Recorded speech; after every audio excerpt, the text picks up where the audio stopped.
Hello, my loves. Welcome to another episode of the Becoming You podcast. Today, I'm excited to bring you a topic that I believe will serve a lot of you, and that is unusual pieces of life advice that set me free. I have about 7 here that I want to go through with you, and I'm all about just brainstorming very quickly so that I make sure that I hit all the points that I want to hit. And the idea for this solo episode came about because I maybe given an opportunity to speak in Malaysia when I'm on vacation. This came around in like the most magical of ways. There's an acquaintance that I know in Malaysia. It's a he, and he has started, I think, a lot of like universities. He's really well established, a very affluent, influential man in Malaysia. And he also happens to run a couple of universities there.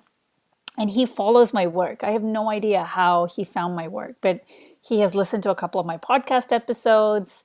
And we are not somebody, we don't talk to each other very often. But I know through my husband, because he's friends with my husband's family, that he is a big fan of my work. So, anyway, long story short, he messages me out of the blue the other day and he goes, I ran into your husband in Malaysia because my boys and my husband are already there. He said he told me that you are going to be here in a few days and I would love to discuss and see whether there is a possibility of you coming to give a talk at my university here. And I was like, what? What? And if this, not if, when this manifests, I can call myself an international speaker, which blows my mind. I couldn't have imagined 6 years ago when I started out on this journey that I would be able to call myself an international speaker.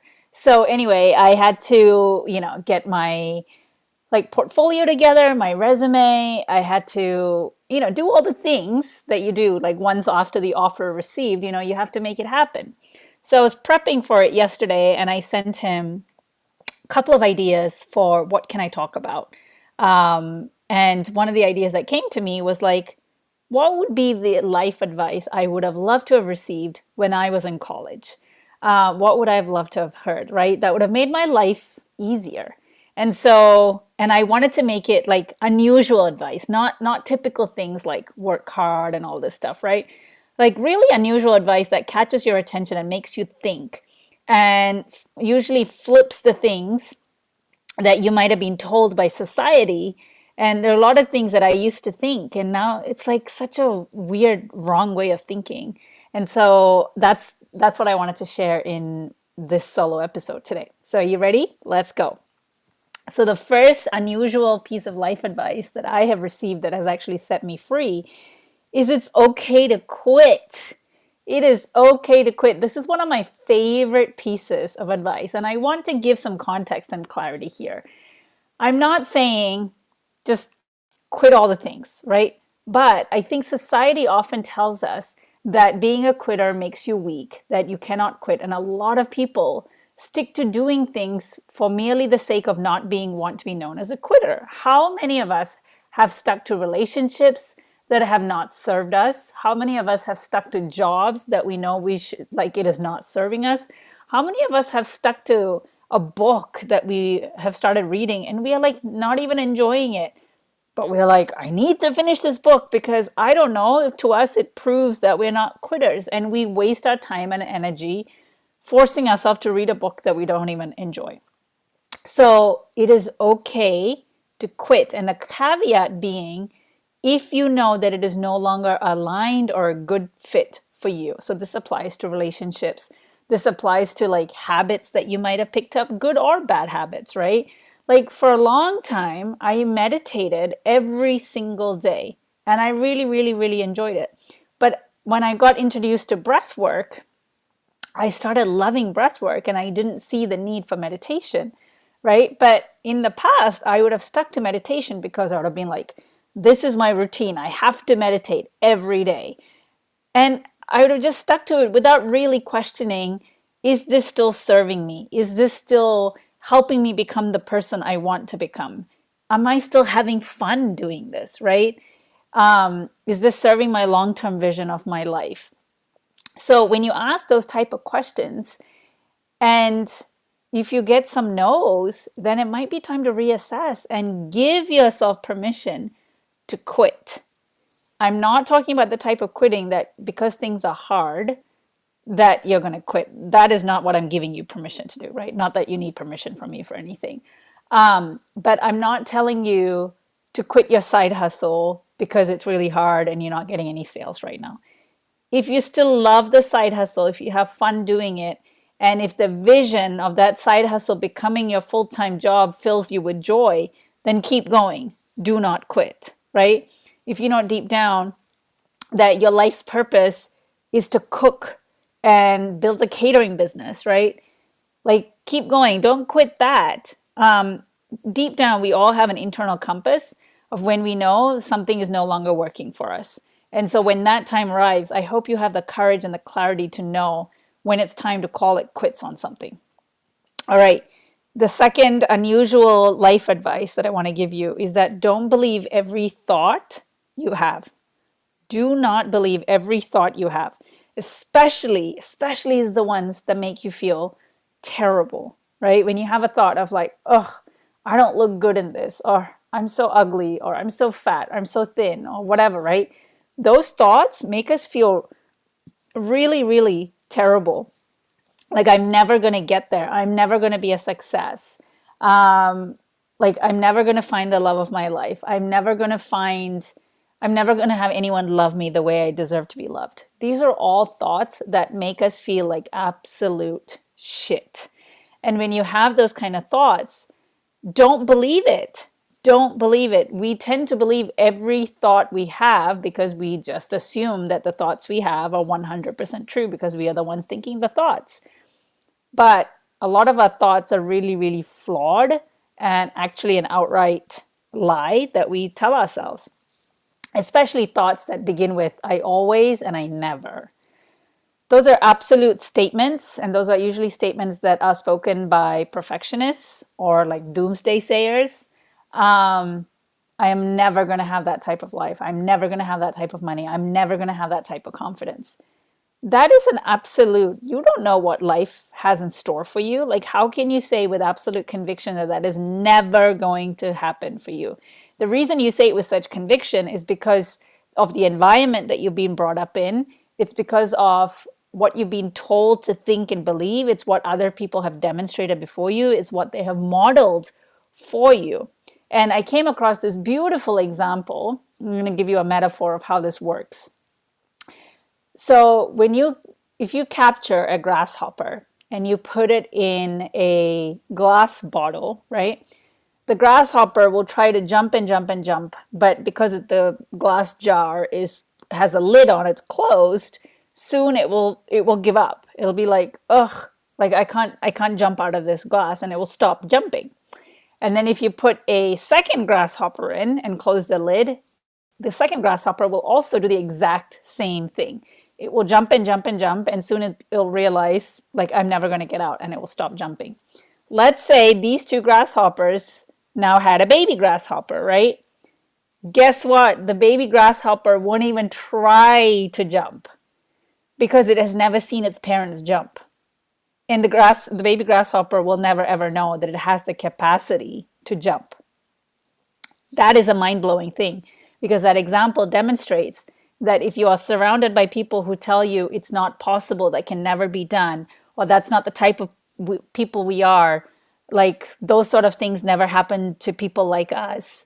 When you grow up with those sort of ideas being infiltrated into your brain, you forget that you can jump. You forget that there is a world outside of the glass jar. And we become limited to what's inside the glass jar. So it's really, really important to question every thought that you have, which for that baby grasshopper would be, I can't jump. Like, that's not even a thought of the grasshopper because it wouldn't have a concept of what jumping is, right? So really surround yourself with people who show you what is possible in life, and eliminate as much as possible the type of people who limit what's possible in life, right? The ones that shoot down dreams, tell you to not be crazy, that they're always unhappy, they're always complaining. Cut those people out of your life, because the more time you spend with them, you cannot help You cannot help but absorb that energy and those kind of thoughts and beliefs. Even if you're aware of it, it still will get you down. All right, the third piece of unusual advice is that failure does not mean you're doing it wrong. If you fail at something, it does not mean that you are doing it wrong. It just means that you are learning from your mistakes. I used to hate failing, you guys. I used to hate failing. I always thought, like, I can only celebrate my success if I've hit it out of the ballpark the first time I try, if I do it really, really well. Somehow, the deliciousness of the win seemed to diminish if I had to try a third time or a fourth time or a fifth time. Now, through therapy and coaching, I've now found out why I do this and why I have this belief. I won't go into it because it's not my story to tell. But we have to really learn to use failure as a launch pad to bigger things instead of letting failure drag us down and make us feel like we're not good enough. Most of us use failure as evidence to not keep going and to prove or to tell ourselves, like, I'm not good enough, I don't deserve that, or like, I don't know what I'm doing, I'm not an expert.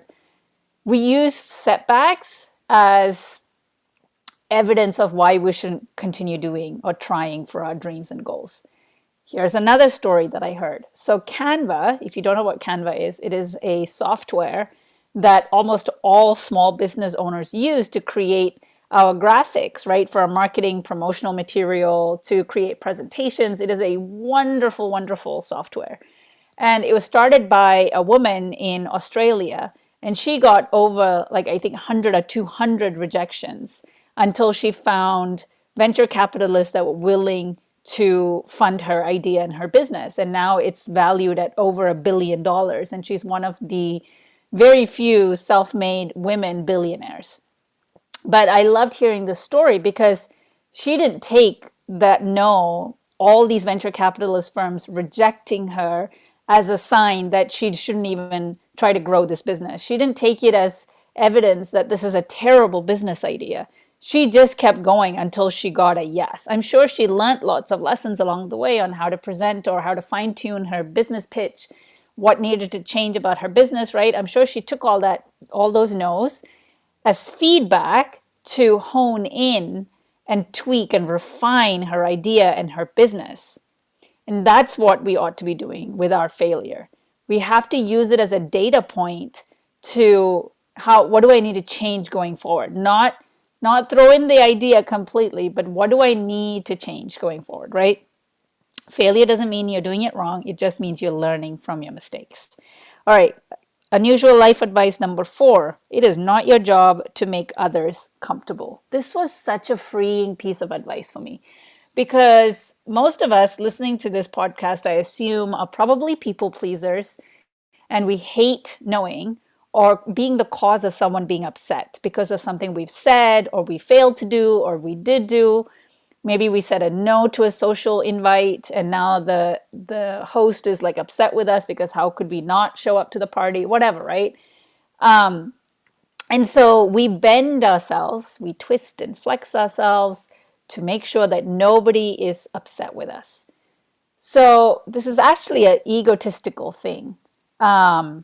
What that means is, like, your ego says the only way you can be happy with yourself is if you conduct yourself in a manner that nobody will ever be upset with you, right? That's what your ego says. So you're actually coming from a really selfish place because what you're saying is the only way that I can be happy is if everyone else is happy with me. And you're not being your true, authentic self when you're doing the thing that you have now obligated yourself to do. And so the person who now receives your company, receives your money, receives your energy, receives your time, they're not getting all of you. They're getting only a part of you because your heart is not fully into it. So again, it's a selfish thing to do, right? Because you're not there in all of your presence. You're there because you feel obligated.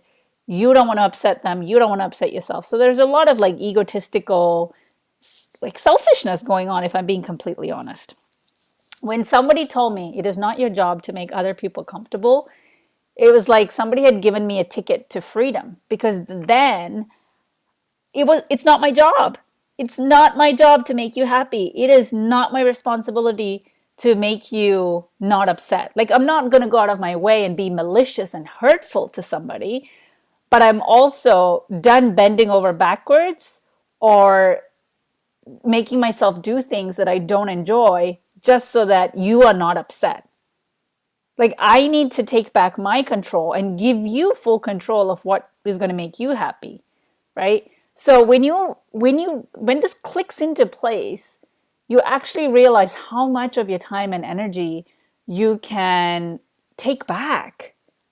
Like, when you let go of this energy of wanting to make other people comfortable because you don't have the capacity to deal with your own discomfort, it frees up so much like mental bandwidth, because you stop playing this imaginary game of chess with them, or chess with the whole world, right?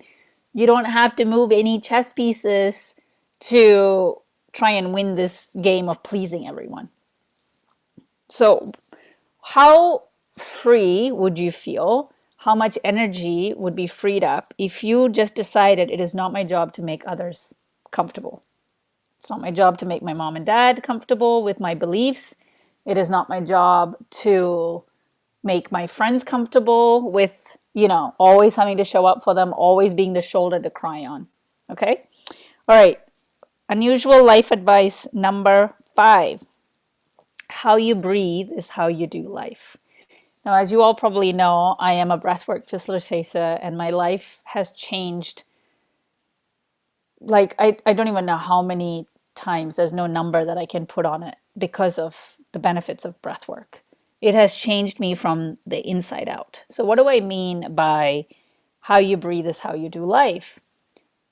If the quality of your breath is actually connected to the quality of your life currently.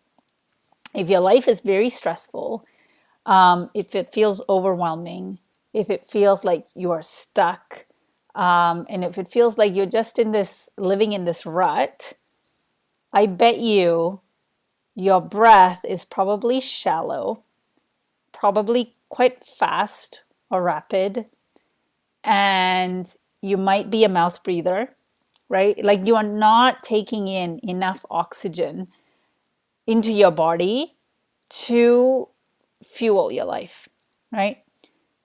And on the flip side, if you are more trusting of life, if you are more relaxed, if you are at peace with yourself and your life, note, I didn't say happy, if you're at peace with what is, and if you have let go of things from the past, like baggage, trauma, pain, things like that, how you breathe is actually very different.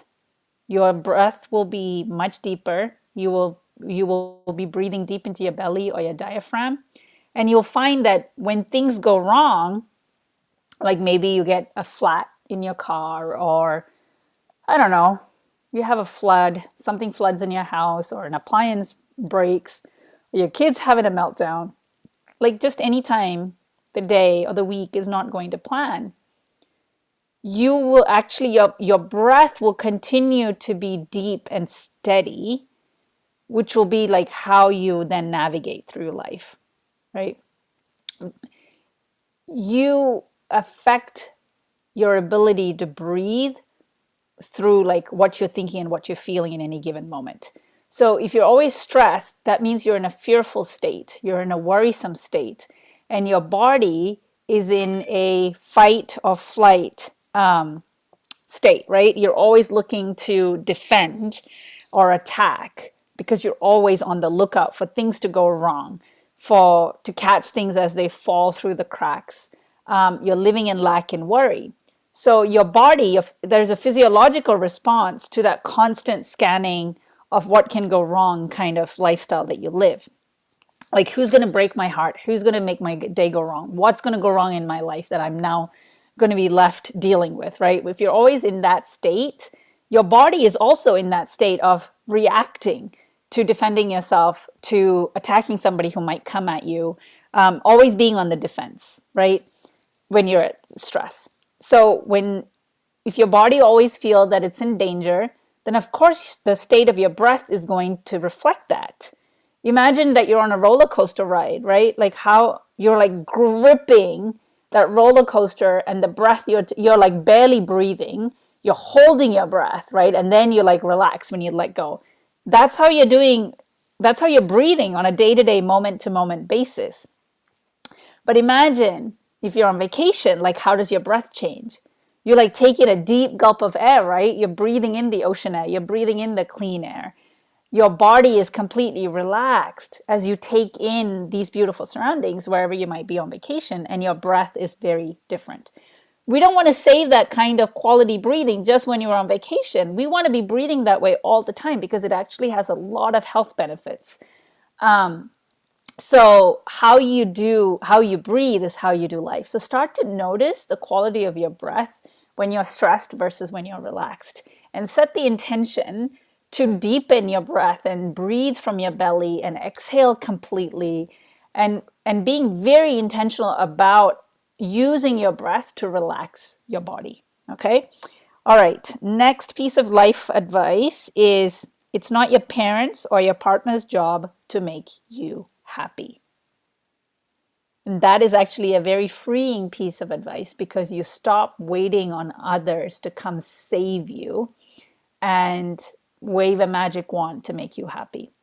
My parents made me happy growing up. They did their best to give me all the things that I wanted in life. And they always used to tell me the statement of like, we take care of you, and then when you're married, your husband takes care of you, which I know they intended well. They wanted me to feel safe and taken care of, but that actually disempowered me, because I always just then assumed it was somebody else's job to take care of me, and it's not my own job. Like, that sounds wonderful, but it actually robs you of agency and your control and your power, because now your happiness is in the hands of other people who are taking care of you. Like, how on earth are they going to know what you need for happiness? What do you need to feel safe? What do you need to feel secure? So after I got married, I didn't know I was doing this. I was invisible to it, but I was always unhappy with my husband, because like I just wasn't happy, and I was angry at him, and I was like do something. Like, do something, fix our life so that I can be happy. And then as I started the coaching and my healing work, I realized, oh my gosh, I am the one who's responsible for my happiness. Yes, my husband behaving in a certain way can make me feel happy in the moment, but it never really reaches the depths of my cells kind of happiness, right? And how can I expect someone to behave perfectly to always be making me happy? So it is not your parents' job or your partner's job to make you happy. It is your job, and that is actually a wonderful, wonderful news, because now that means you're in complete control of your life. You do not have to wait on someone. You don't have to rely on someone. You don't have to wait for somebody else to change their behavior or their actions. It's all dependent on you. Your own happiness is dependent on you and your actions and your thoughts and your feelings. How amazing is that, right? You have complete agency over your life. All right, the final unusual life advice is, it is okay to find things challenging. It doesn't mean like you're doing it wrong. It doesn't mean that you're not good enough. It doesn't mean that you need to quit because you're finding it really, really hard. Challenging means you are changing, right? And that is, again, a wonderful, freeing thing, because like I said, I always assumed when I started a new job, like, it's okay to struggle for like 3 months, but after that, if you're still struggling, then something's wrong with you. You're not meant to do this job. You're not clever enough. You're not intelligent enough. You're not learning fast enough. And I would make it mean all these things. So, I'm still making it mean that in some ways, because, I've been a solopreneur for almost close to 10 years. And my business isn't at a point where I want it to be, where I envisioned it to be.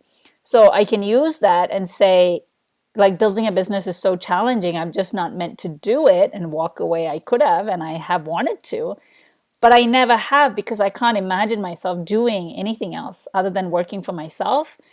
I can't imagine myself going to work for somebody else, right? And I've grown so much. And I wanted to end with this last and final story. You know, lately, for the last just 1 month, my social media has been blowing up in a really great way. I've gotten such an influx of new audience growth, and it's wonderful. My engagement is through the roof. People are sharing on my posts. You know, people are sharing my posts. They're saving my content. People are DMing me every day saying like, I love your content. It's changing my life. And it's a wonderful, wonderful thing. These are all the things that I wanted right at the beginning of my entrepreneurship journey, right? I would have given anything for this type of engagement and growth, like starting 10 years ago. It's taken me 10 years to get here. Does it mean that I'm not good at what I do? No, it doesn't mean that's what I was making it mean. What it means is that I've been honing my craft for 10 years.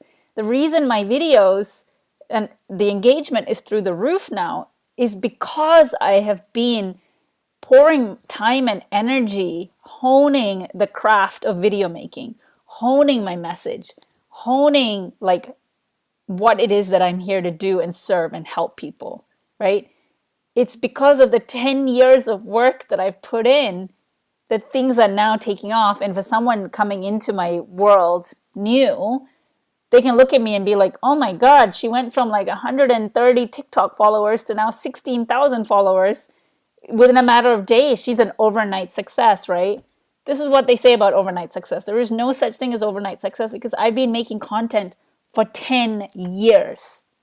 I started off with Facebook Lives, and then like I've been on LinkedIn. I have now transitioned almost all of it to Instagram. I have been writing for many, many years, right? Learning to write posts that are catchy, that are storytelling. I've taken courses on copywriting. Um, I've done I've done so many things, right? Like I've done carousel posts on Instagram, and then I started making reels, and then I went into TikTok video. But my TikTok video would not have blown up if I had just started on social media like a week ago, right? The reason my TikTok video blew up is because every single action that I've been taking on social media for the last 10 years all added up to it. So and I'm going to come back to my original point. The point of this story is that challenging just means you are changing and you are growing. Do not take the fact that you are finding something really challenging. It could be a relationship. It could be challenges in your marriage. It could be challenges in the way you parent. It could be challenges at your job. Don't try not to look at those challenges as it doesn't mean that you're not good enough. It doesn't mean that you're not meant to be doing it. It means that you are evolving and you are changing, and the challenge, the discomfort that comes from being challenged, right? That's the emotion that you need to get really good at handling. And I said this to my therapist the other day. I am happiest when I'm being challenged, right? She asked me, what brought you the most joy when you were young? Like, what sort of things do you remember from when you were young? What do you remember doing that made you really, really happy? And one of the first answers I gave her was, I was a kid who was always outside, and I used to love climbing trees. I remember spending a lot of time trying to climb trees, getting fruit off of trees, climbing on sand dunes, catching bugs.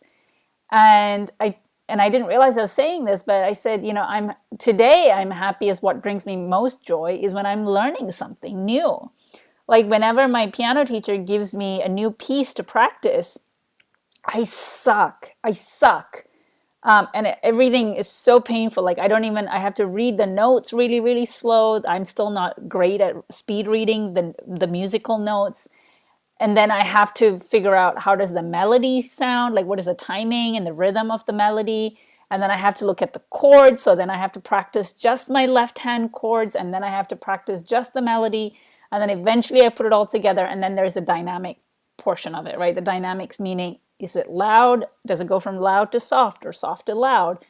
Is there an echoing sound? So I have to put the pedal down. Like I break it down component by component by component.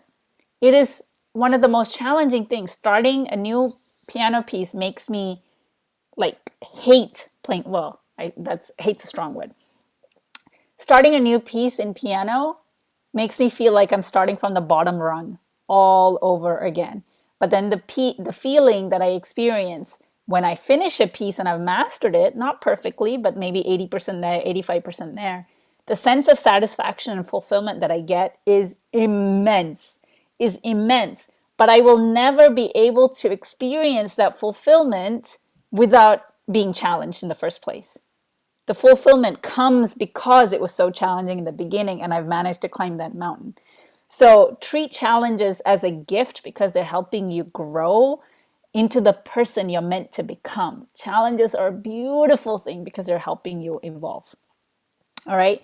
So that's it for today. If you have just recently started listening to my podcast, or if you've been a long-time listener, I would love, love, love for you to write me a brief or a long review of this podcast. If it brings you value to your life, please share that gift. Like put it out into the world and just write out a little sentence that talks about how much you love this podcast, because your reviews help get this podcast into the ears and hands of more and more and more people so that they too can be inspired and show up as their best selves. So if you could do a tiny part in playing that role, I would forever be so grateful and appreciative. All right. I love you guys so much. Until next time. Bye.